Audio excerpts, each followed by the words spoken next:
Namo tassa bhagavato arahato samma sambuddhassa.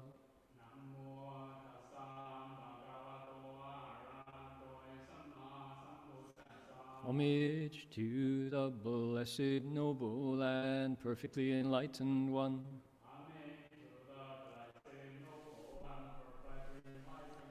Namo sadanto suchedoye alahudi samyao sanpatoshe.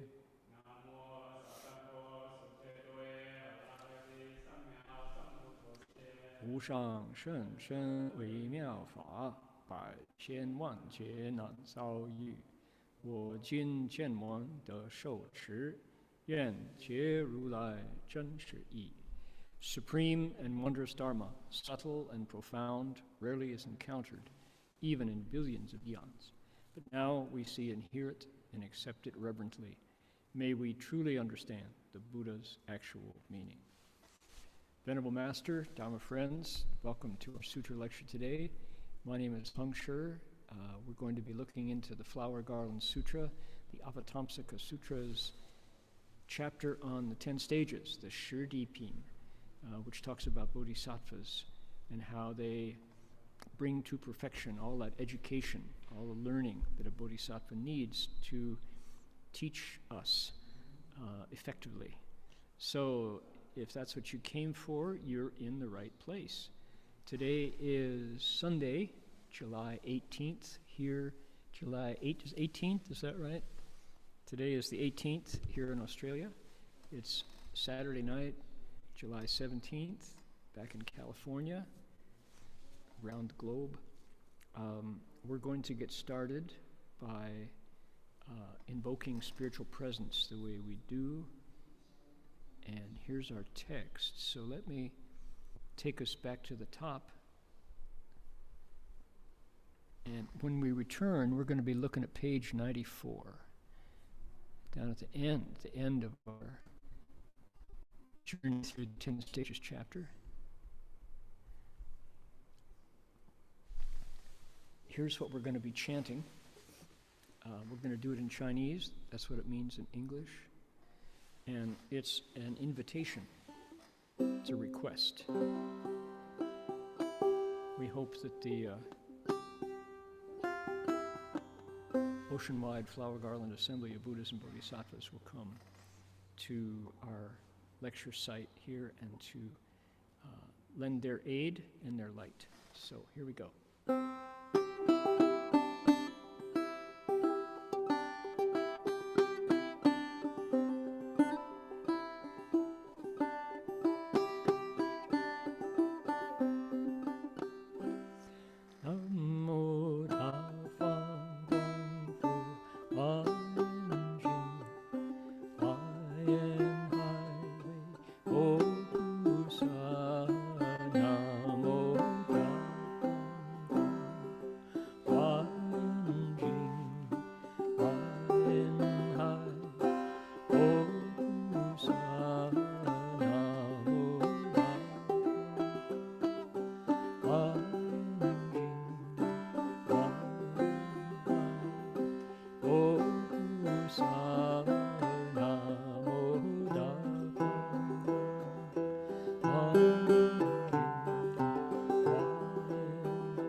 One more time.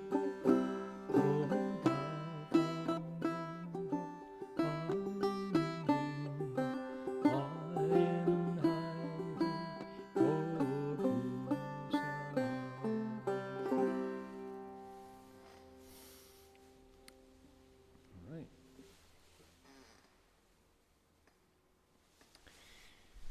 Back to page 94. I wanted to, at the start, again, express my gratitude to all the volunteers here in Australia, in California, around the world, Dharma friends who are using their skills to not only put the text onto the internet, but also to translate it. So we have a Vietnamese translation going, we have a Mandarin translation going. I'm providing the English, and that's a lot of effort and focus and concentration.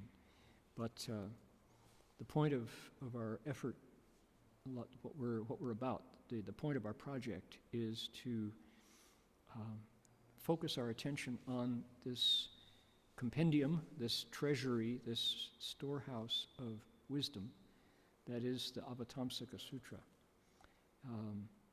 Before I reached Gold Mountain Monastery in San Francisco in 1972, I didn't know the Avatamsaka Sutra existed. I'd never heard the name of it.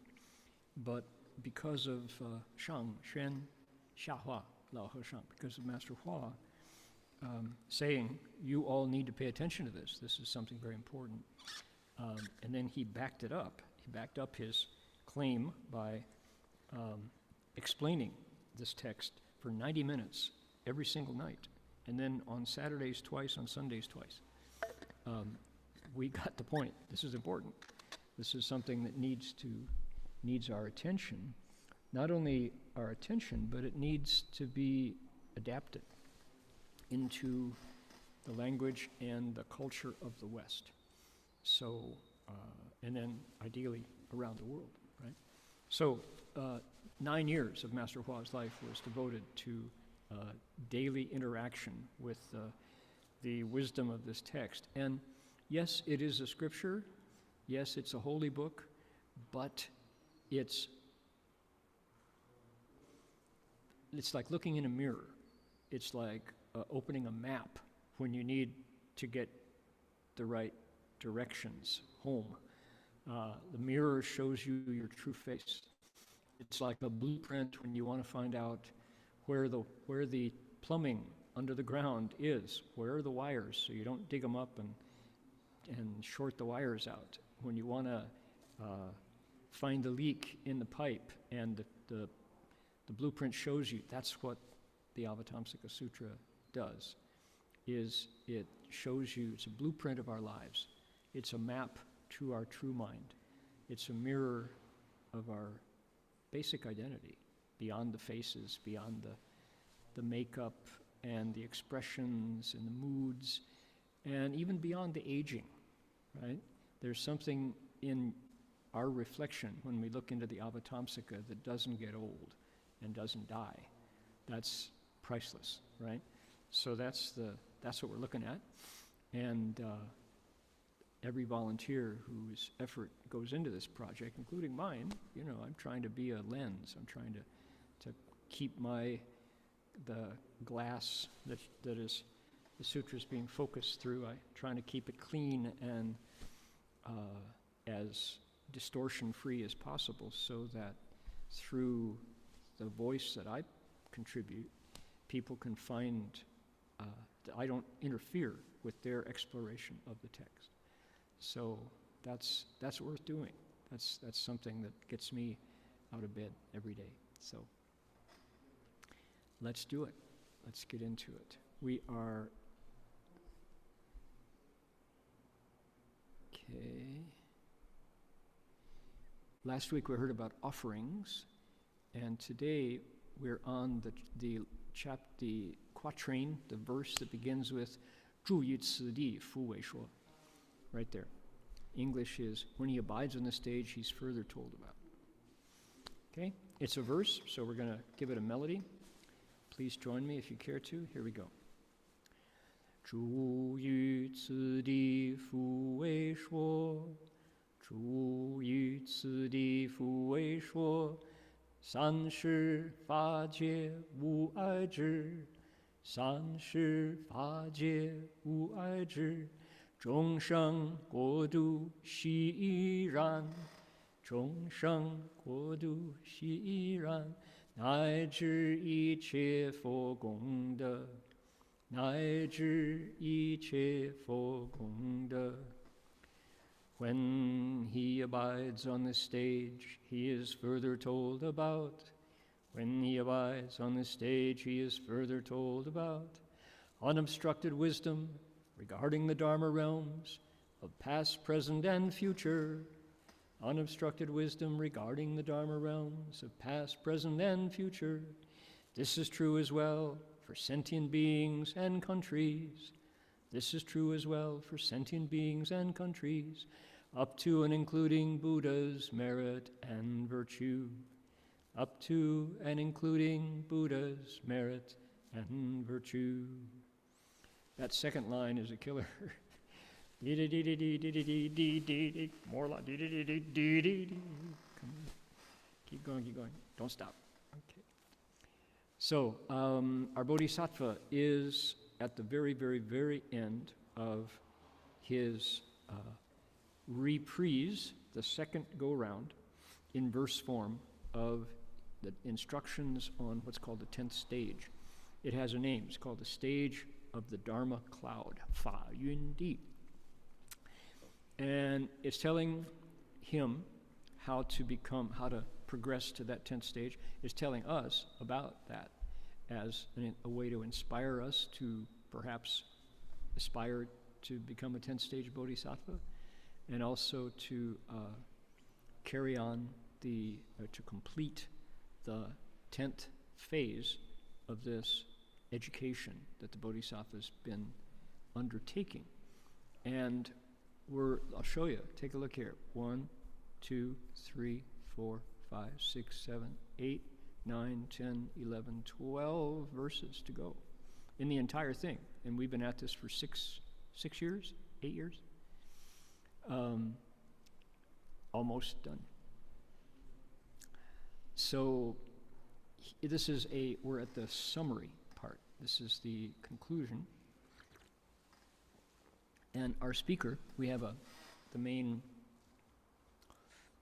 interpreter for us of what the Buddha wants us to know. And mind you, this is not the Buddha's voice. This is a bodhisattva's voice carrying on the Buddha's inspiration. The Buddha gives him the juice to explain, and this is his version of it. This is his reflecting of the Buddha's energy to teach us about the 10th stage. That speaker's name is Vajra Treasury, Jingang Zang Pusa. That's his name. And he's been through a journey because he didn't want to do this at the start. And the Bodhisattvas had gathered, the audience was there, they'd given their praises, they'd spoken poetry, they've sung, they've made music, they've tossed flowers in the air, and Vajra Treasury Bodhisattva says, nope. He says, not going to talk about it, because you won't get it. And it took a while, and they had to actually convince him, and he still refused. Then the Buddha spoke and said, it's okay, you should do it. In fact, do it. And Vajra Treasury is like, yes, sir. He agreed. And that's where it came. And now he's almost done. The conclusion of the 10th stage and the conclusion of the 10 stages. So, what does he say? He says, when the Bodhisattva is on this stage, now we translate it as further told about. I don't think that's it, as I looked at it today. It's fu wei shuo. I think it's more like he teaches about, or he learns. It's fu wei shuo. Moreover, he goes on to explain. When he abides on the stage, let's say either he is learning about it, or he's teaching, he's now able to teach about, one way or the other. It's the same idea. He now has this knowledge of what? He's got unobstructed wisdom that doesn't ever stop. It just rolls like a river. And it came clear to me last week when I was just explaining this. It just popped up that it's a response. This wisdom arises because somebody needs to know about it, right? It's not the Bodhisattva sitting there generating wisdom. That's not his thing, you know. I'm going to be wise, here it comes. Turn your camera on. He's not like that. He speaks and teaches in response. So Master Hua Shifu would always say, there are 84,000 methods of practice because we people have 84,000 kinds of troubles in mind. We have affliction. And the wisdom, the methods, the practices, the faman, the Dharma gateways, the methods of practice are there as medicine. Doctors don't go around, I got the heavier doctor's kit than you got, punk. Doesn't do that. He doesn't take pride in the size of his doctor's bag. It's that when somebody's sick, the doctor goes, I think I know what will work. Here's a remedy, try this. If it doesn't work, we'll do something else, right? So doctors respond. This unobstructed wisdom the Bodhisattva has is in response to what we need. And what is his wisdom about? So the more illness we have, the more wisdom the Bodhisattva generates. In this case, it's about, what does it say? It says, 三世法界无碍智, 三世法界, regarding Dharma realms of past, present, and future. What's a Dharma realm? Couple ways to answer Dharma realm of the past, present, and future. One way is to say it's a place, the Dharma realm is a place where Dharma presides. Dharma's the boss. What is another way to say that? It's a world where principle works. In the last, since 2016 in the United States, people who are cultural historians concluded that truth itself was under attack. Have you heard that? And that was a worry, because if the only way a civil society can proceed is if you have certain things you agree about. That's a green light, it's time to go through the intersection. That's a red light, we better stop so that that group can go through the intersection. If we don't agree, the green means go and red means stop, our lives are in peril, right? So we have to agree on certain truths, and there we go, there's the quote marks, truth, capital T, truth and truths. Then when we share a common standard of this is right, that's wrong, this we agree on, this we don't do because we agree it should not be done, right? Laws and rules, conventions, things that we all agree on. Then there is a basis from which to meet the troubles that rise. When crises come up, we all agree. Now it's time to act, to save lives. One example would be vaccine, right? I grew up in a time when polio was big. Polio was killing young people, and particularly children. And it was really cruel and capricious, because one child in a family of 3 or 4 kids would get it, and the others wouldn't. And that child would either die or be crippled, paralyzed, or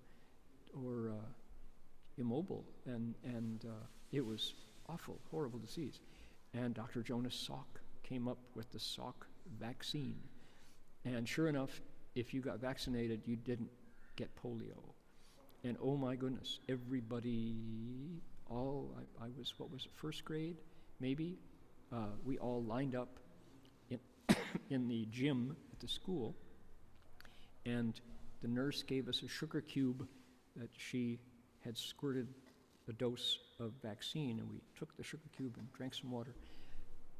We were protected from polio, which was otherwise could just out of the blue could just come along and cripple us.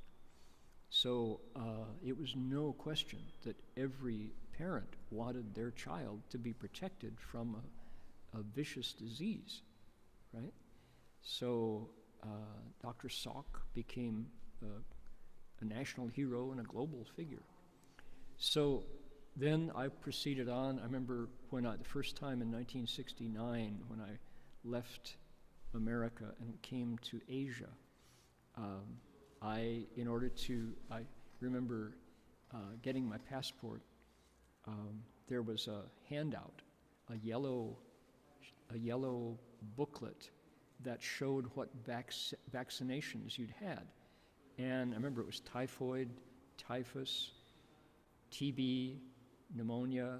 Was it pneumonia? There wasn't a vaccine for pneumonia. Smallpox, and then it was measles, mumps, whooping cough, diphtheria, scarlet fever, rubella, right? Before I went to Asia, I got lots of jabs, as they say in Australia. Anybody who went to the Peace Corps knows about vaccinations, right? And the point was what? Save your life. That was the deal. It was common knowledge that it was a good idea to get vaccinated.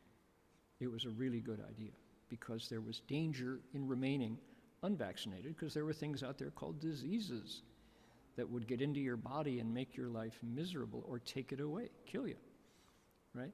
So I grew up thinking vaccines were good.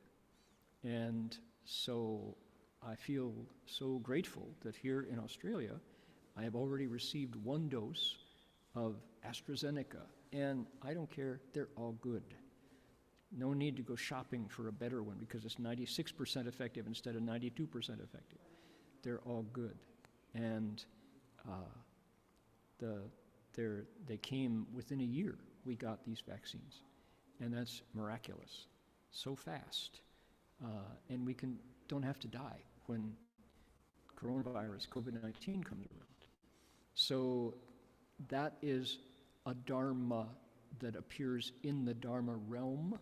That's a principle. In the Dharma realm, you live by those principles because you see them clearly and things work. Another name for a Dharma realm is the Tao, actually. That would be an interesting master's thesis to write about the correspondence in Buddhist literature between the Tao, where things work before words and language, before language and thought. How things work before you think about them or try to explain them, that's the Tao. That's the Dharma realm, a place where principles prevail. Okay, so that's one explanation. I went into getting a vaccine is a good idea. I heard a wonderful interview on a podcast this week from a basketball coach in Mississippi who she had a method. She is devoted and tireless. She's a winning basketball coach who retired from coaching and went into healthcare. And her method of overcoming vaccine hesitancy is to go talk to folks. She goes and talks to folks. Her name, I think, was Denise Taylor, if I'm not mistaken. And Coach Taylor goes out into her community and she finds somebody. She listens in at the coffee shops and at the post office, and the people say, well, I'm not so sure.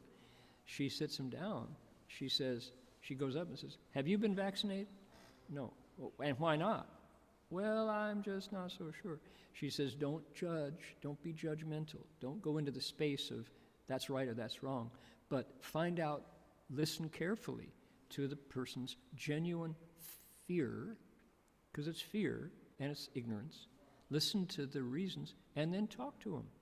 And she has, in the last couple months, been able to convince, just by talking like a intelligent friend, kind-hearted friend, she has convinced hundreds of people to put their fears aside and get a vaccine, get vaccinated against COVID.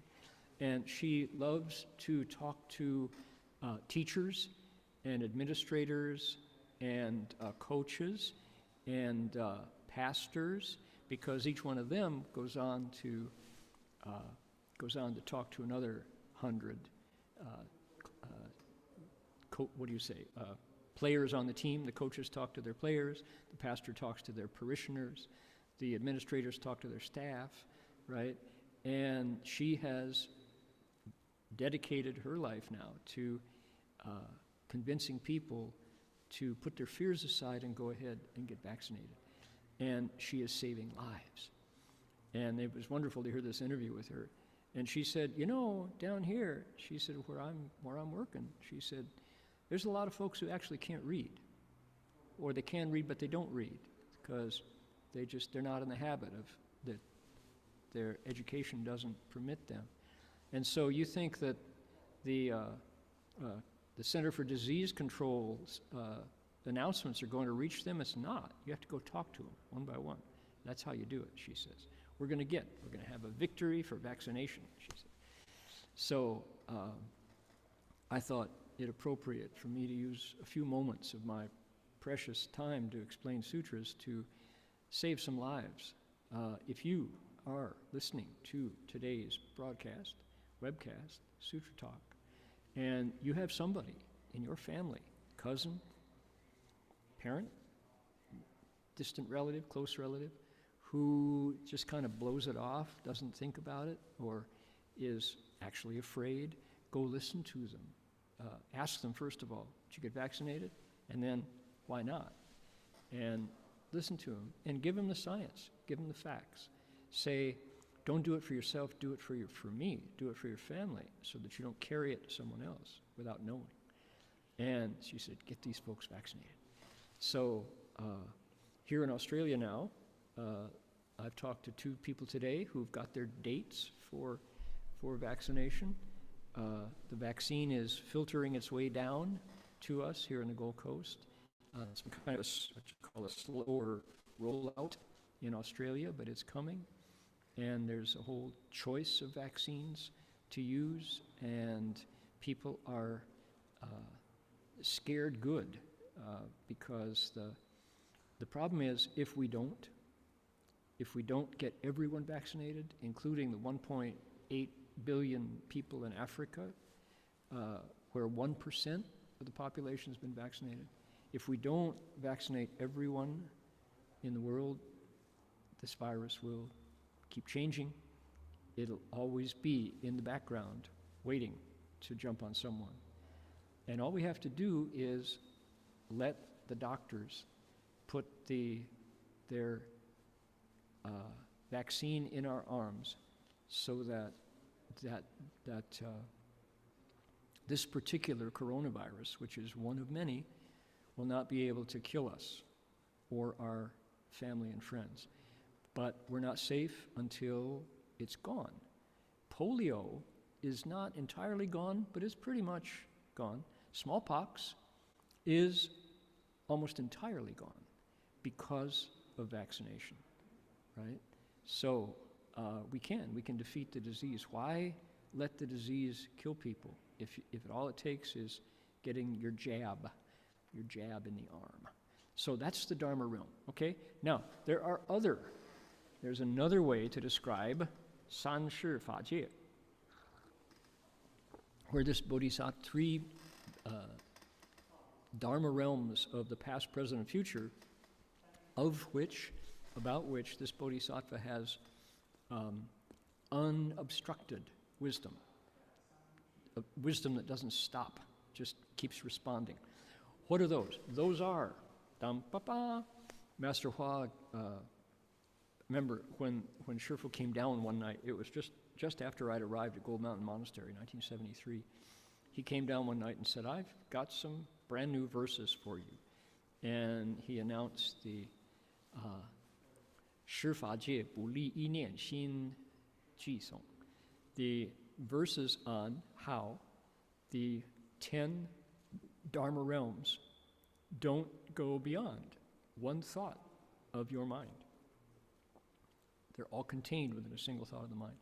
And they'd come to him that night, and they were beautiful, brief, pithy nuggets describing 4 sages' realms, 6 common realms, 6 mundane realms, 4 places beyond samsara in nirvana, 6 places on the turning wheel of samsara. The Buddha's Dharma realm, Bodhisattva's Dharma realm, the Dharma realm of Pratyeka Buddhas, or also known as solitary Buddhas, and the Dharma realm of voice hearers or Shravakas. Those are the 4 realms. They're places of rebirth, but beyond rebirth. Places where you come into a body, you incarnate, right? But it's a body made by your blessings and virtue, not by your karma. You're not blown by the wind of karma. You come by the power of your vows in those sages' realms.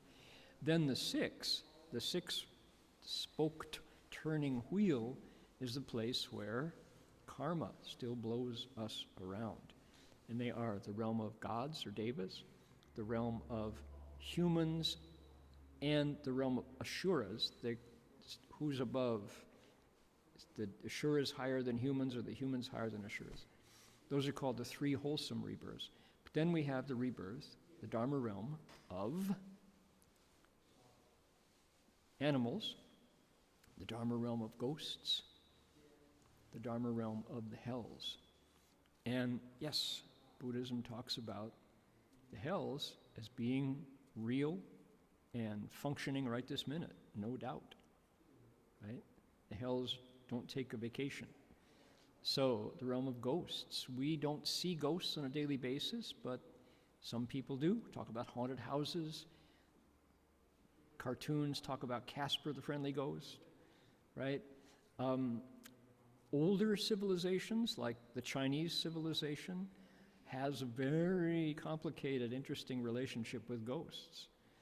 I have many Chinese friends, Vietnamese friends, Korean, Japanese friends, who are very afraid of ghosts because they've been relating to them, reading about them, making movies about them for centuries longer than we have in the West.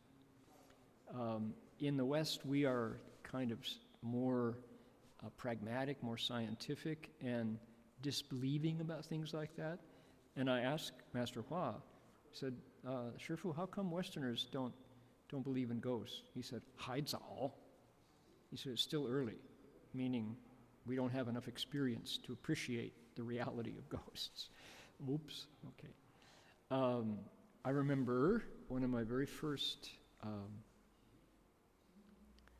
encounters with an Asian understanding of ghosts was Lafcadio Hearn, who was a writer, Hearn, who went to Japan and fell in love with the culture of Japan and studied its folklore.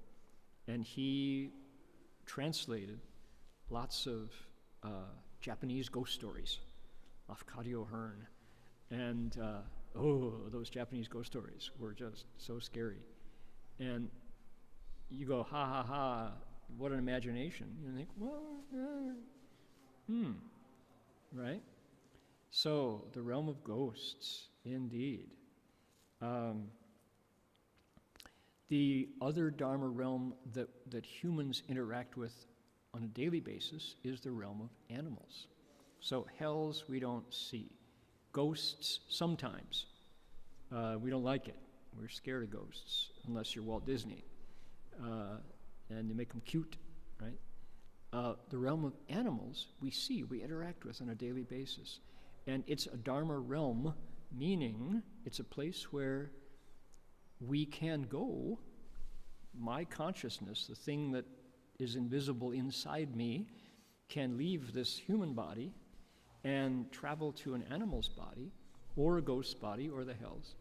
It's the 6-spoked wheel of rebirth, of samsara, of constantly becoming, of moving on, right? This place is a very fluid, porous boundary place. So these realms interact. Master Hua described it as musical chairs, that we at death we move on. Where we go is determined by what we do while we're in this body. And then you add to it the karma from past habits, both good and bad, which also has a say in where we go next. Okay, so there are doors between the realms, between the Dharma realms. And Master Hua's verses, that 10 Dharma realms verses, what did he describe as the place where we travel from door to door? Is my mind, your mind. 不离一念心. He said all the gateways to the 10 Dharma realms, from the Buddhas to the hells, is determined in my next thought. He describes it as very much like an airport terminal. The mind is like a Grand Central Station. It's like La Gare du Nord in Paris, the North Station. It's like St. Pancras Station in London, right? Tokyo Eki de gozaimasu, Tokyo Station. And that our thoughts make our Dharma realm, where we go, where we've been, and where we will be in the future.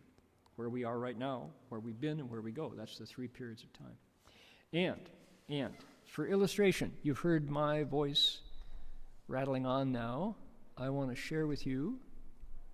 We're going to optimize for video clip. Here we go. You want to see the animals' Dharma realm? This was taken 3 days ago.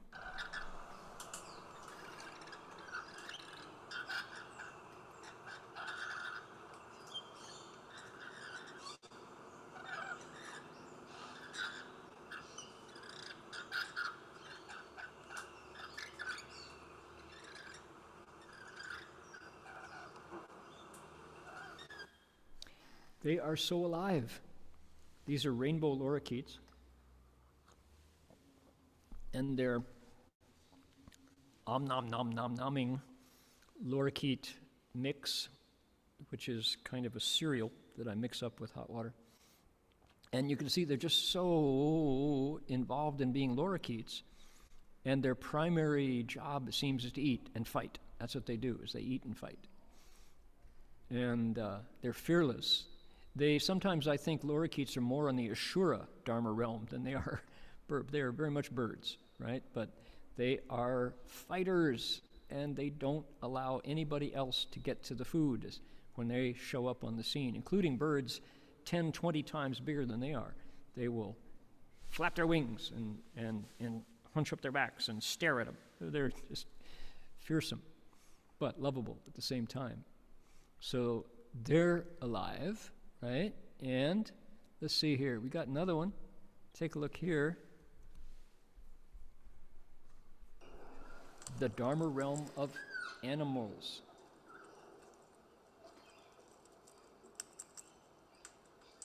Keep watching.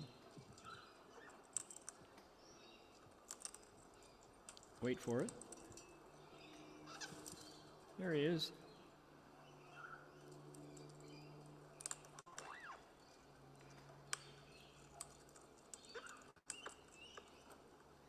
King parrots, husband and wife, a couple, just like the lorikeets. They're also a couple. They're enjoying something called parrot mix, which we procure locally. And my hand is a perfect food dish for these guys. All right. So the Dharma realm of animals, right? How fascinating. They are very much alive in their consciousness, but they're so different. And yet, right? These are beings currently living 100% in the Dharma realm of animals, and it interacts with us. And yet, one of the things that fascinates me about Australia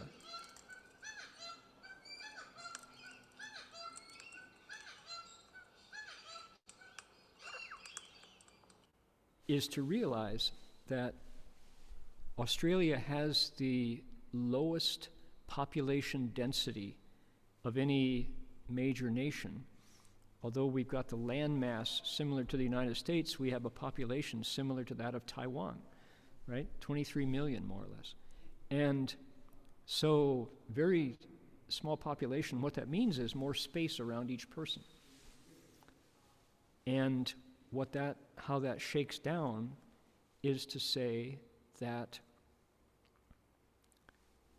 the animals that surround us here. This is a complicated story because Australia has a pretty dismal record of keeping the species going.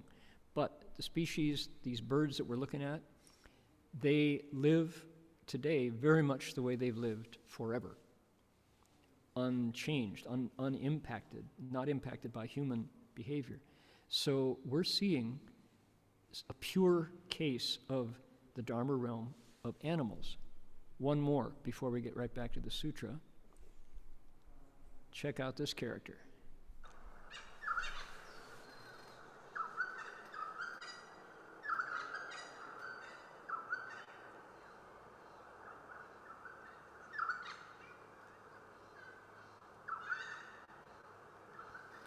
There he is, surrounded by Singapore Daisy.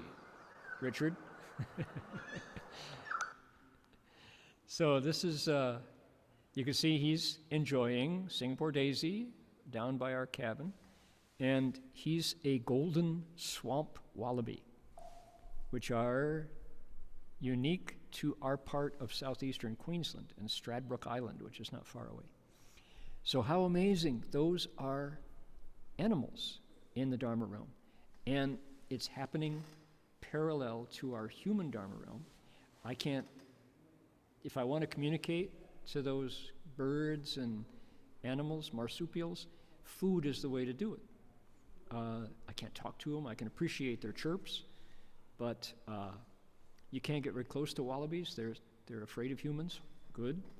And that means we can't influence them much if we just allow them to live in their habitat. So this is the reality of the Bodhisattva is he's able now to have, how does it go? Here's the statement. He's got unobstructed wisdom regarding Dharma realms of past, present, and future, right? He understands all the places that we can be reborn, or you could say that we're assigned in nirvana, because the voice hearers, prachekas, bodhisattvas, and buddhas all inhabit a quality of nirvana. There are multiple layers, different ways to reach this place beyond birth and death. All right? Bodhisattva knows all this. He can see it, unobstructed. And he can help us get out of where we are. And where are we? We are stuck, mostly. Suppose we're in a difficult relationship with our parents. Suppose we're in a difficult relationship because we don't have relationships. We're alone. Suppose we're forced off our land and we are refugees who live on the road because of illness or war or climate. Climate refugees will be a thing of the future where the land is no longer livable, right? Those are difficult Dharma realms, difficult situations to be inside our human Dharma realm. We've broken our climate so that the climate isn't supporting life that we need. Aquatic animals are dying in North America because they're boiling in the water. They're never meant to be in water that is heated past 110 degrees. And marine creatures in California, in Oregon and Washington just didn't make it past last week, right? So that's a difficult situation. And the Bodhisattva understands how to adapt in that Dharma realm. He has wisdom, and he can teach us, and it's time that we are in a time of transition now in our world with climate change, that humans have influenced anthropogenic climate change. This is something that we've created, and it's time to learn to adapt. What can we let go of in order to survive what's coming? The Bodhisattva and the sutras are there to help us do that. It will impact our food, it will impact our dwellings, it will impact our transportation. If there's certain hours of the day that we won't be able to travel because it's too hot, it'll impact our usage of water, which will be much, much more valuable than money. You can't drink money, but we can't live without water. So he has unobstructed wisdom as well about sentient beings and countries. So this Bodhisattva here on the 10th stage knows the principles, the Dharma realms that bring us into our bodies. He knows about the beings of all kinds across all the different Dharma realms. Insects, for example, and devas. He knows about devas. He knows about Tian Long Ba Bu, gods, dragons, and spiritual beings. I want to say, I love Buddhism. Can't say that, monks? Can we love Buddhism? I really appreciate how, when you get to a Buddhist sutra, you come face to face with the richness of existence.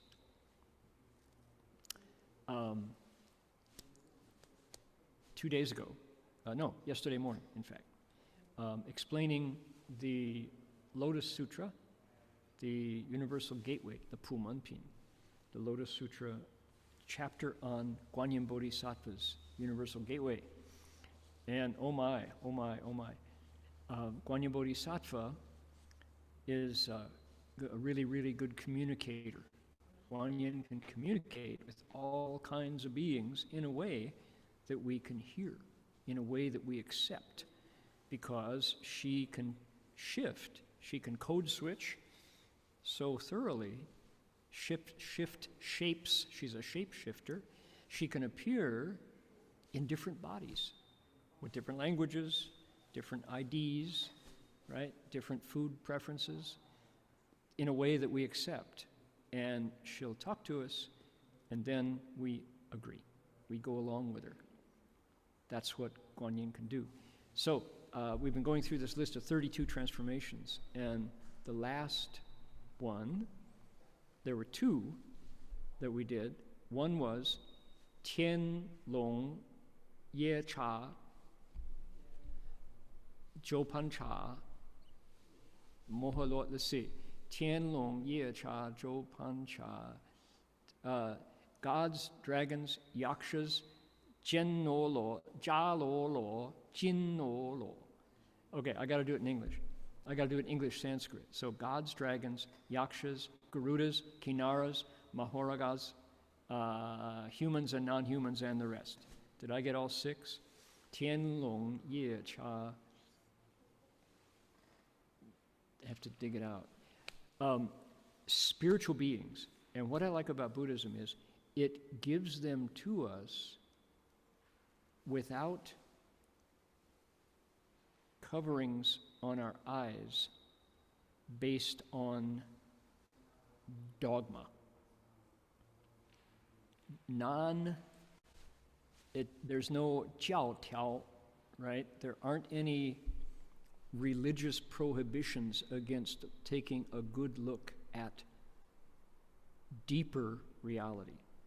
So here I am explaining the Universal Gateway chapter yesterday, and I'm feeling like an anthropologist, right? I'm feeling like I'm here explaining, taking a good look at spiritual anthropology. I'm diving deep into what's called lore, L-O-R-E, of stories that are told when they're told in mythologies. They're told by the elders around the campfire. They're told only when, they're not told to kids because they're scary. For example, what is a yaksha? Well, yakshas, Master Hua would say, they're called su ji gui, ye cha gui, speedy ghosts, fast-moving ghosts. It's like, uh-oh, here's the ghost realm, and yakshas are the bosses of the ghost realm. Furthermore, they have a relationship with rakshasas. Rakshasas, another kind of ghost, and the thing about rakshasas is they thrive on flesh and blood, human flesh and blood. These are cannibal, they're not cannibals, they are people, human-eating ghosts. And they're terrifying from the point of view of us being their food, the prey, right? Oh my goodness, wow. And horror stories, ghost stories, at the worst, talk about ghosts that eat people. Some of the Japanese ghost stories talk about them, okay? Those are yakshas and rakshasas. However, from the Buddhist point of view, which is based on compassion, which sees the sameness, it says, when we talk about living beings that our Bodhisattva now knows, has unobstructed wisdom about, he's not afraid of these ghosts. In fact, he identifies some of these yaksha ghosts, members of the gods, dragons, and eightfold pantheon, who are devas and have a job way beyond anything that a human can do to save lives. Give you an example. Next verse.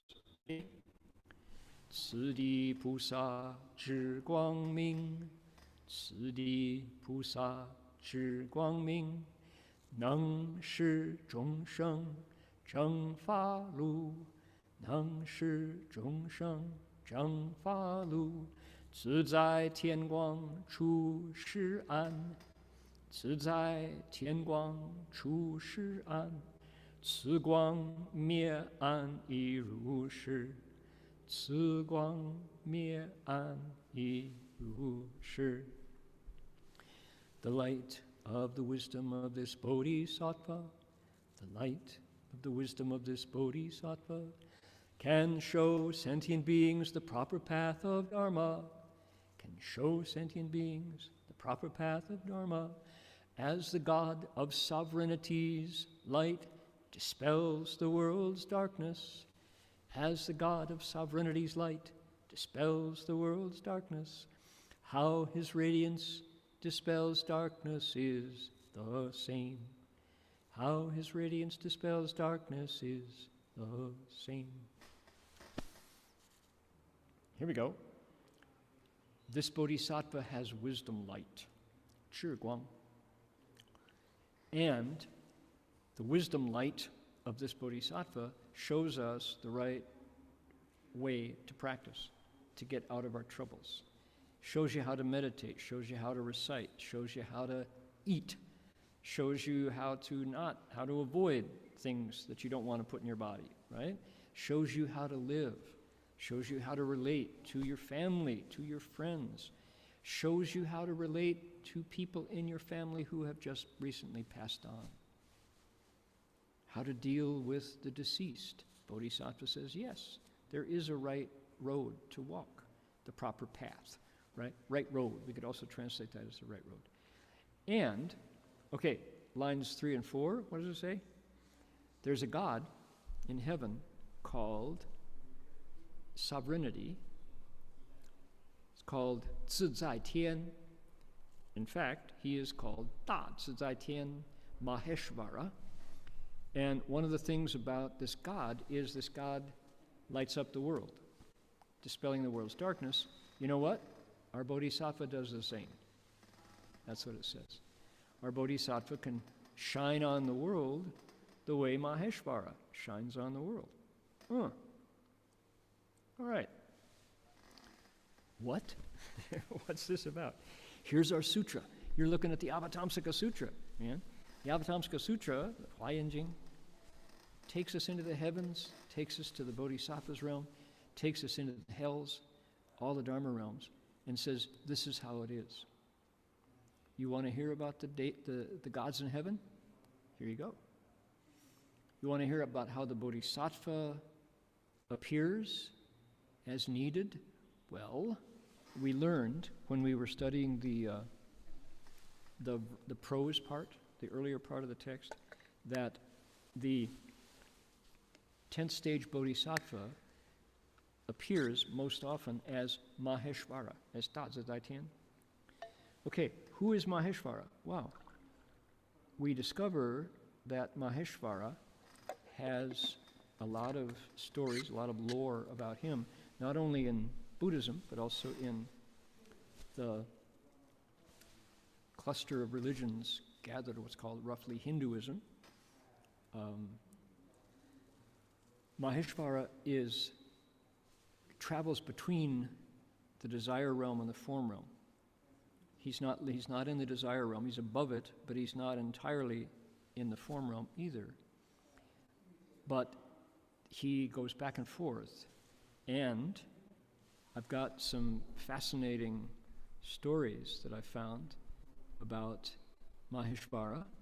He was born as a deva, it says, because in the past life, Maheśvara offered a cup of honey to a Buddha, Kasyapa Buddha, in a past life.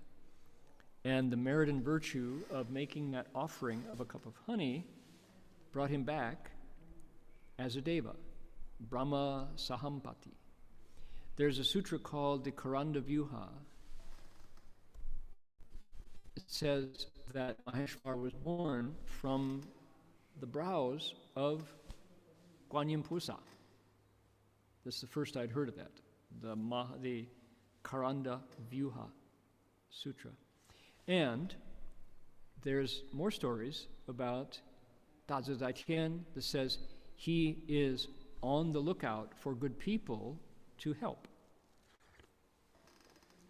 mostly keeping us from eating animals. We've seen Dazi Dai Tian riding around on a white ox. He travels on a cow, a Brahma bull, a white bull. And so he is very animal friendly, and he wants us to stop eating in ways that involve the death of other beings. Nourish your body with something that didn't have to die painfully. Okay? And Maheśvara punishes evildoers. If you do Kundalini meditation, he will help you. And look here, he is a bodhisattva on the 10th stage. In Sri Lanka, they worship Maheśvara. He's one of the Arsha Si Hu Fa Tian. And in Tibetan Buddhism, 16 Dharmapalas. So those are some of the stories about, some of the lore about God of sovereignty. And it crosses over here because why? Our prose section, before we got to the verses here, said, Ta Duozuo Zizai Tian, our 10th stage bodhisattva, in his incarnation, while he can travel anywhere he needs to, but he will appear as a 10th stage, as the god Maheśvara. So how about that? That's so interesting, these stories that say Maheśvara, one of the things that he does is teaches us how to stop eating harmfully, teaching us how to eat harmlessly, eat a harmless diet. people say to me, why are you a vegetarian? Why are you a vegan?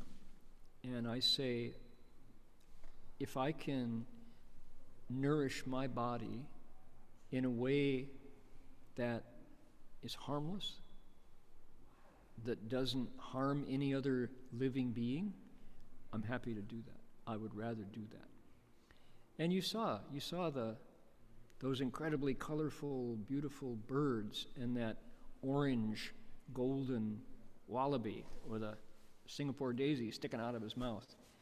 And I look into the eyes of these feathered and furry critters, including spiders and snakes, every day.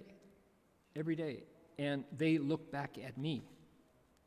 And they make some very quick decisions about how dangerous I am to their well-being. And then they react to me. And I want them, when they look at me, to see someone who is not going to eat them, someone who is not going to take a can of Raid and spray them for the spiders, someone who is not going to make loud noises or sudden moves. It's hard to get the trust of these birds because their only defense is their speed. And I move slowly when I'm feeding cockatoos and currawongs and kookaburras, because all it would take would be lunge. You move like that, and they're gone. Before you can catch their movement, they are no longer sitting there. They move so fast because their system is geared for. They don't have any weapons except their claws and their beaks, but those are limited value. Their speed is their defense. If you move quickly, they're gone. And they won't. If you do it a lot, they won't trust you. If I pick up a broom and raise it like this, gone. Anything that yesterday, what did I do? I had some water in a cup, and I unthinkingly tossed the water over the railing down onto the grass. And seeing that water go through the air, the birds vanished instantly. So you have to move slowly, knowing how sensitive they are and how much they love their lives. And I'm sure if I, in my thoughts, was looking at those turkeys, we have bush turkeys and brush turkeys, and they, if I looked at them and thought, that would be really, you look really tasty, you know, and I visualized them on my plate, how many guests I could serve with turkey meat. Well, the local council would arrest me or fine me because it's illegal to harm these animals, thankfully. But the animals themselves, these big turkeys, wouldn't hang out, right? I'm a threat. So I like to live in a way that I can move through other Dharma realms without causing alarm, without increasing the suffering of these beings. Their lives are short. Possums. We have possums that come at night. And the possums are, their lives are short. They are vulnerable to cats, feral cats, to foxes, to large snakes, pythons. And it's, imagine living as if knowing that you were food, having to work it out to survive. So, yeah, the God of sovereignty says to us, and let's see if we can eat in a way that, so our choices at the dinner table don't collide with our sensitivities and our wishes for well-being. How many people say, well, I've cut back on red meat. I'm eating less meat. And yet we ourselves wouldn't want to be food for some other larger, faster, nastier creature, right? So, yeah, when we're vegans, when we're vegetarians, we know that every bite we take was not the end of someone else's life. And we can look into the eyes of these creatures with not a trace of regret or shame or unhappiness, right? Because we wish well-being to all beings, no exceptions. That is a place of wholeness, peace of mind, right? So the God of sovereignty, dazi zai tian, he shines a light that dispels the world's darkness, and our Bodhisattva also has the light of wisdom just radiating from his heart now, because his heart is one piece. It's not part of it is full of regrets, because he's just kind of in the habit of eating a little bit of fish. And yeah, speaking of which, when this lecture is over, we're going to drive by the fish pond. We have goldfish down there. And we watch these. The fish that started out this big are now chunky, and they have these beautiful tails, beautiful wavy tails that are almost half as long as the rest of the fish body. And you can just see how these fish totally, they're just this, the tail is this beautiful facet of their lives. It moves them through the water, true, but it's just incredibly beautiful. And yet their lives could be over in a blink if, let's say, a cormorant came down and plucked them out of the water, gobbled them down, right? So we all love our lives, and our lives are over so fast, right? They say that the Delta variant of COVID-19 is taking people in 3 days. Once in parts of Taiwan, that was what was happening when it arrived. And it's not a joke, you know. So our Bodhisattva has light of wisdom and says, yep, we want, not only do we want you to not have to fear being eaten or dying because of some virus, but we also want you to thrive. We want everybody to move out of the Dharma realms of mortality, of mutual consumption, and move on to that realm where we don't have to die anymore, beyond birth and death. That those realms of nirvana, in the realm of sages, the 4 sages Dharma realms. Gary Snyder, the poet, said one of the best things about being a Buddha is you no longer live in edible form. Your Vajra body means you don't have to be eaten by what? What eats human bodies? The earth. If you get beyond rebirth, the earth is meant to eat our bodies. We go down into our coffin, or even if we get cremated, the ashes go right back. We get recycled, right? So being a Buddha means you don't have to come back to be eaten by the earth. No longer born and reborn in edible form. The rest of us are. I don't think of myself as being edible, right? But we are. Yeah, indeed. So, I will offer up those 2 verses today for everybody's reflection. And I wanted to share, let's see here, what have I got? Dump. Yep.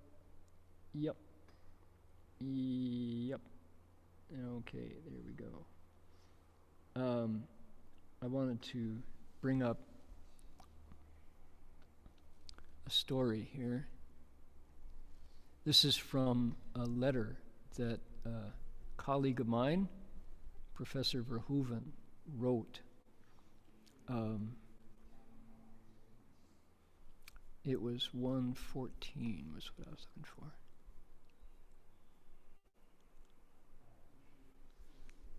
Hey. Hello. Sausalito.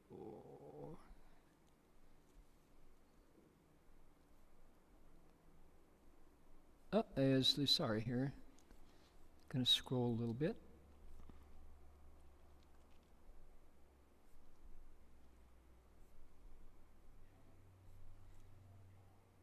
Oh, Tam Sausalito, back here.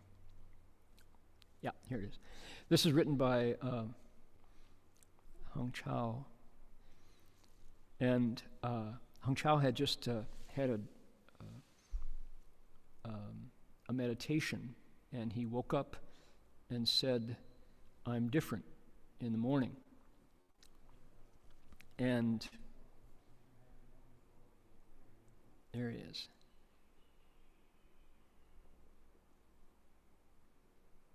There we go. He was talking about how he had heard from the sutra. He says, this is a letter he wrote. He says, I had a big change of heart, and I've started to see my deepest false thoughts and oldest flaws. Okay, well, I'm going to set this up before I read it. So, on the path to the Bodhisattva's 10th stage, right, where we are. He's graduated now. He's just about the equal of the Buddha in wisdom and compassion. And I want to make it clear that he didn't start there. We're looking at the end of the road.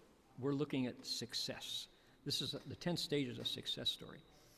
On the way to the success of the 10th stage, there are lots of setbacks, lots of twists and turns, and lots of encounters with teachers. And the thing about this letter that's so good is, what I wanted to share was, we met a teacher in Sausalito, in Marin County, north of San Francisco, that gave us, particularly Marty's writing about his experience, but I felt the same, and I'll share it. And it's like, one of the beauties of the Dharma is if you're actually using the methods, you get taught. Unfortunately, the lessons are often very humbling, not so comfortable, but they hurt good, if you know what I mean. All right. Shoot.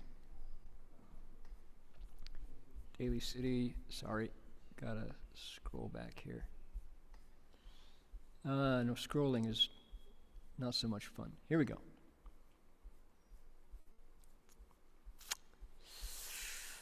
Still scrolling. This should be it right here. Yeah. In the last few weeks, I've begun to see my deepest false thoughts and oldest flaws. I saw the Ego Sutra of me and mine that I've been reciting inside day after day, life after life.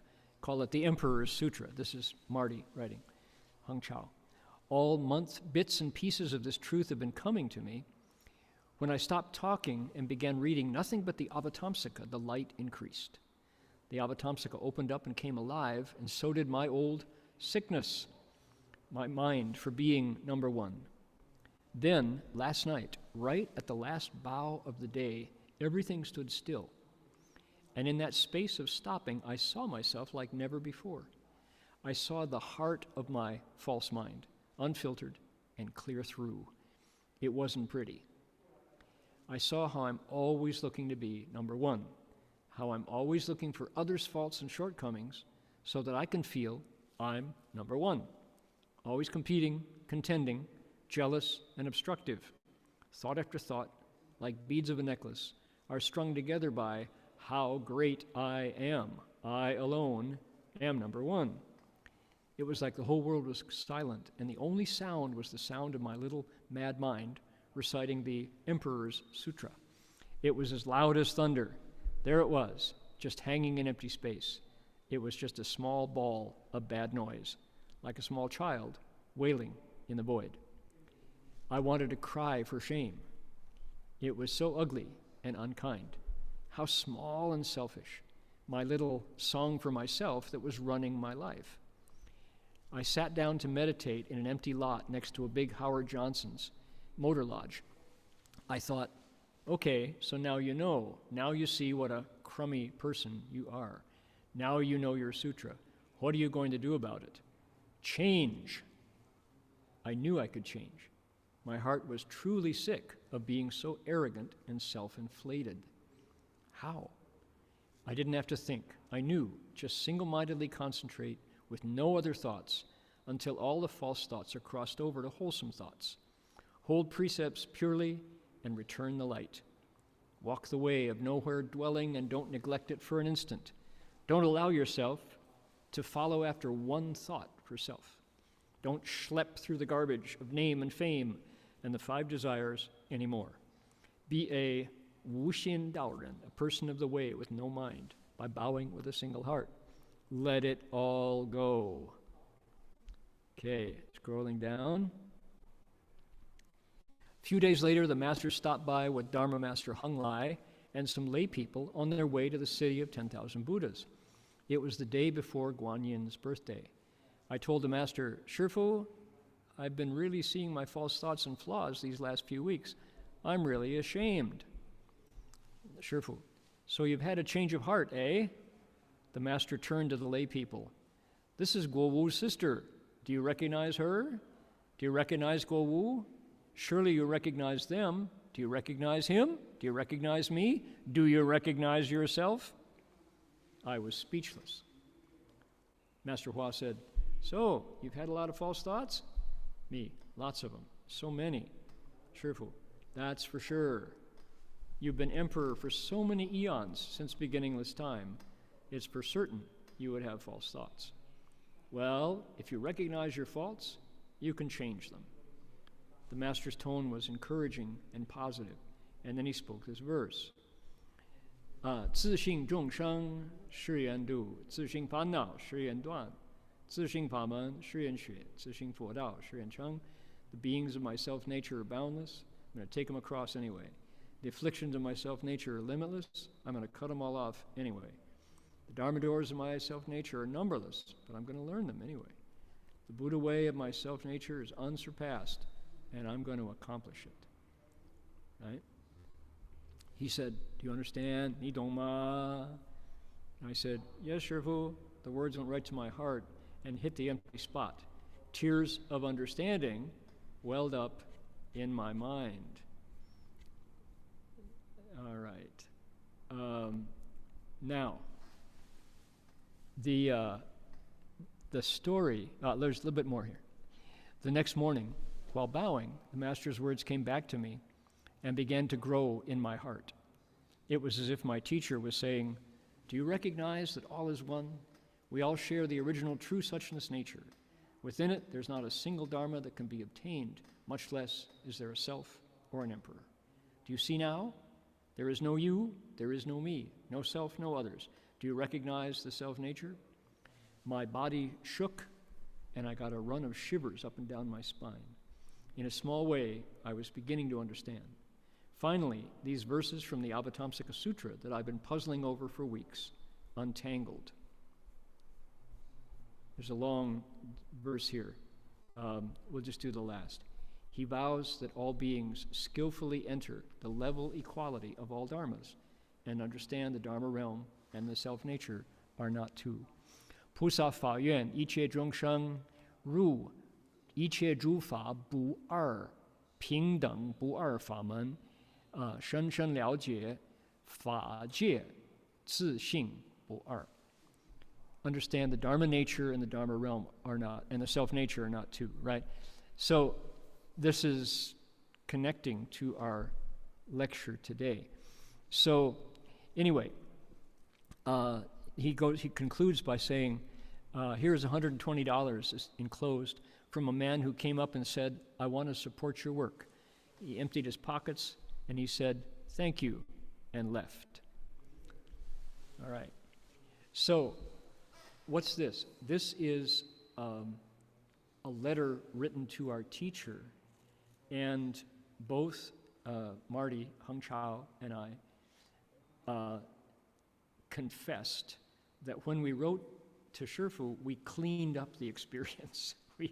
We of course wanted to look good before our teachers, so we, on one hand, we wanted to write true and real, but on the other hand, we didn't want to have, because Shifu would take these letters and read them to the assembly at night while we were bowing.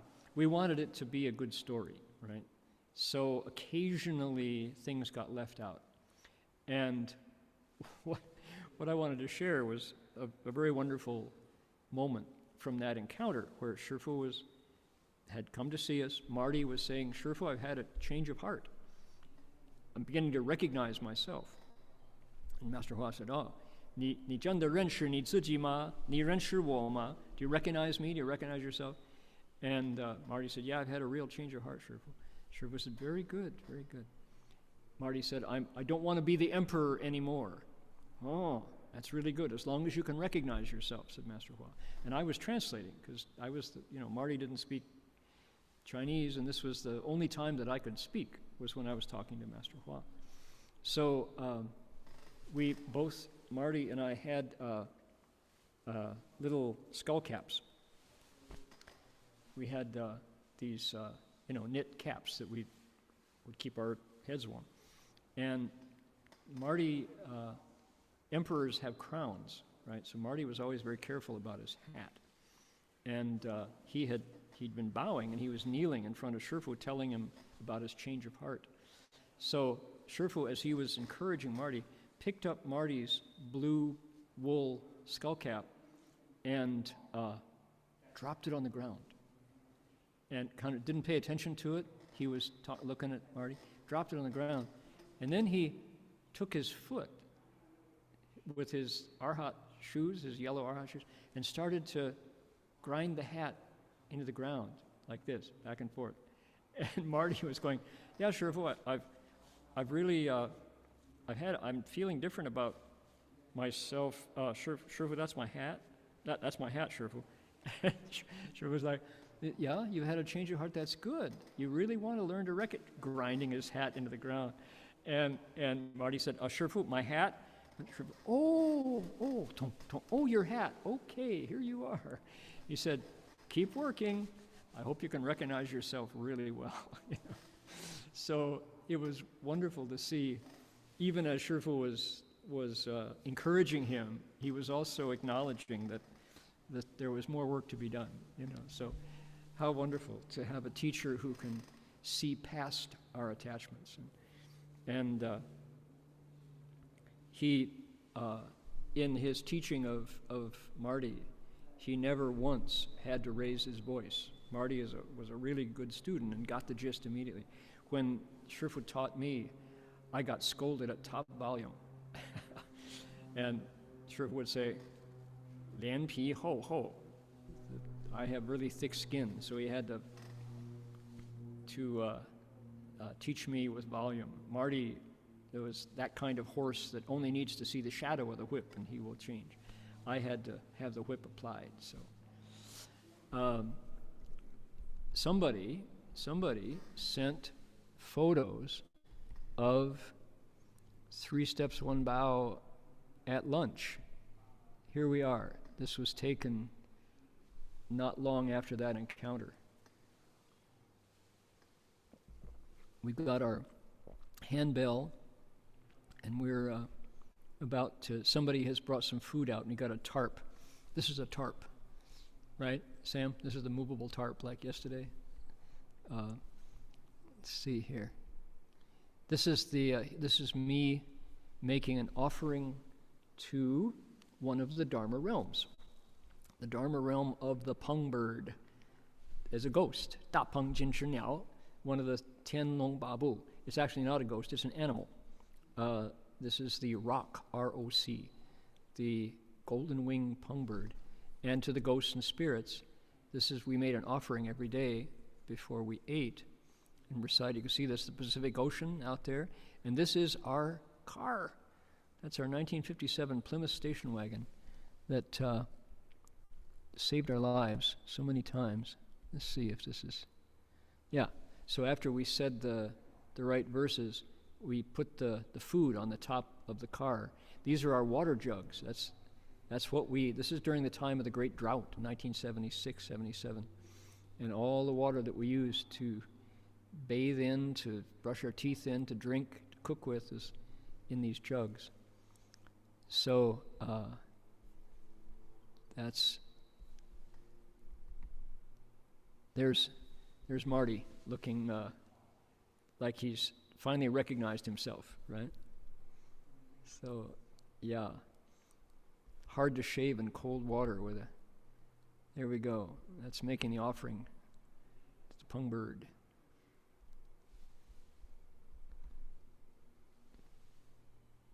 Right. So, somebody, thank you for sending those on. Someone who found those in their collection of old photos. Well, we have come to the end of another session of the 10 stages chapter of the Avatamsaka Sutra. And we are thinking that, in discussion with some other members of the Sangha, after the 10 stages chapters done, which will happen in a few weeks, we will probably move on to what is called the Bodhisattvas Ask for Clarification, Polio. It's a chapter of the Avatamsaka that is conversation between Manjushri Bodhisattva and 10 other Bodhisattvas who are each come and ask him, or he asks them, about details of cultivation. It's a very beautiful chapter because the verses are brief, they're short, they're lively, there are lots of beautiful images. That's the place where the mind is compared to a master artist, a painter, who is able to use his brushes and colors to create everything just the way the mind does. That's how the mind does it. It's also the chapter where the paramitas are described in pairs. Never forget the description of the 6 paramitas: giving and precepts, patience and vigor, samadhi and wisdom, compared to a city with walls and ramparts, and how it's used, beautiful analogies for the 6 paramitas. So I think we don't have a finished, excellent translation, but we'll work on it. And I think people will enjoy looking into the Bodhisattvas Ask for Clarification chapter, Pusa Wan Mingpin, because the verses are unforgettable. They're really wonderful. So that's what we're thinking of right now. Anybody has strong opinions about something they would like to hear, a different chapter, please let us know. All right? Okay. How many listeners today, folks? Jerry, help us out. Also, Dharma Master, Jin Chuan or Jin Wei Shi, would you like to tell us about anything that we need to know from Berkeley Monastery? Well, we're having our final 3 steps, 1 bow next week. We haven't updated our website yet, but we have a special guest speaking, Reverend Heng Chou, talking about 3 steps, 1 bow. That's what we shared today. We're shifting the time to update the website from 7 a.m. to actually 8 p.m. because Reverend Heng Chou is in Australia. And our plan is to do our 3 steps, 1 bow for India and the entire world at 8 o'clock, starting with sharing with our master, and then afterwards doing 3 steps, 1 bow practice together. So that will be from 8 to 9 p.m. Pacific Standard Time, Friday, July 23rd. Okay, that will be our Saturday. Yeah, that Saturday morning. Saturday 24th. No. Saturday afternoon. Saturday, I think at 1 o'clock. Yeah, Saturday afternoon, 1 o'clock, the 24th, next Saturday. They have been, Berkeley Monastery and Service Space have been working on 3 steps, 1 bow, transferring the merit to folks who were hit hardest by COVID. You've been doing it for 3 different weekends. And the last one is going to wrap up. So I'll be talking at the end of it, or at the beginning of it, I guess. Yeah. Yeah. We've actually been bowing for quite a few months, actually. Uh-huh. So it's this is the last 3. We did the last 3, but I think we've been doing for when did the serious COVID start at In India. in India? But since then, it's been like maybe 2 or 3 months now, I think. Yeah. We've been bowing every Friday, and quite a few from India have been coming, and they actually start with a chant, which has been quite touching, a Sanskrit chant. And then people have been sharing their reflections about bowing, and they've been actually quite moving. And then, but this time we have Dharma Master sharing with everyone. Okay. I think we have to update the website. Each time we have to update it. July. Yeah, it's March 4th, since May 14th. May 14th. There you go, May 14th. So that's May, June, July. So about 2 months now. Okay. Yeah, every Friday. So if folks want to listen in, you're welcome, but you RSVP here, and then we'll send you the. Yeah, I'll update right now, actually, afterwards. Other than that, we have the same schedule. So join our daily ceremonies at BBM. Jing Fosher has been doing his lectures on Thursday, and that's currently the plan. So if people are interested in joining in, just go to our website and take a look. All right. Great. Thank you for that. Also, that's at berkeleymonastery.org. berkeleymonastery.org. And Jerry informs me we have 122 on YouTube. 80?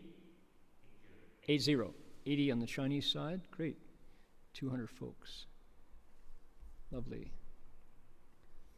All right. Let's see here. We've got a mantra that I'd like to encourage people. Medicine Buddha mantra. I hope as folks chant this that we learn how to do this without the text on the screen, and you can make it portable, take it with you into the world to help folks. Doctors who recite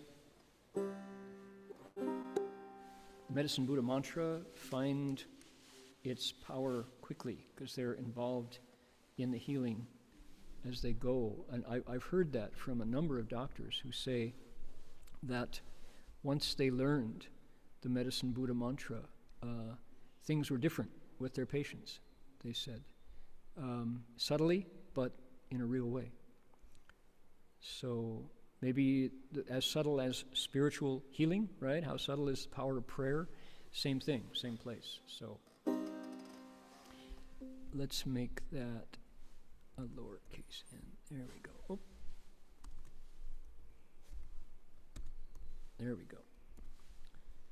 Okay, you ready? Transfer your merit as you choose, make a wish, and we'll send it out with this mantra.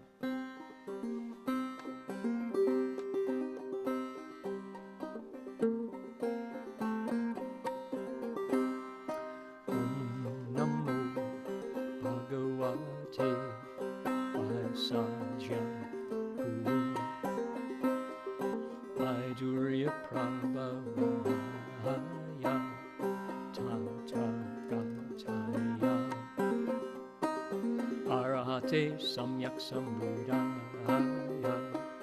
Tadyata Om Aisaji Aisaji Aisaji Samukate Swaha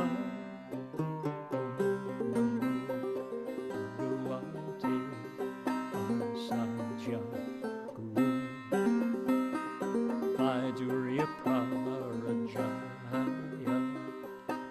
Tathagata Arahate Samyak Sambuddhaya Tadyata Om Aisaji Aisaji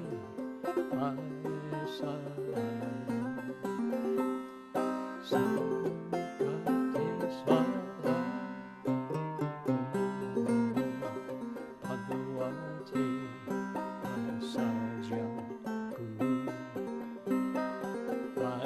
Arya Prabharajaya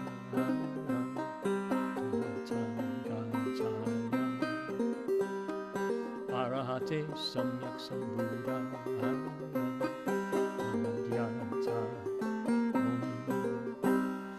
Vasaji Vasaji Vasaji Samukate Swaha.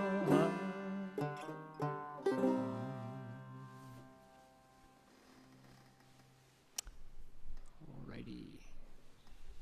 Please make that your own. Here is an image of Master Hsuan-Hua, the Buddhist lecture hall in Hong Kong, smiling. We can do our 3 bows to the Buddha with this image here.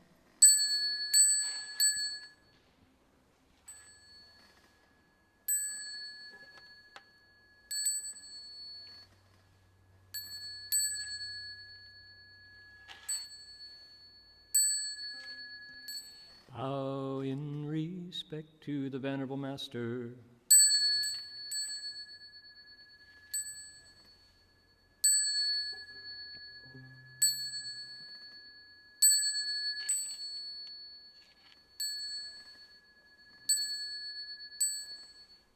Amitofo. Shout out to Ben. Hope all goes well with the surgery. Amitofo. Bye-bye.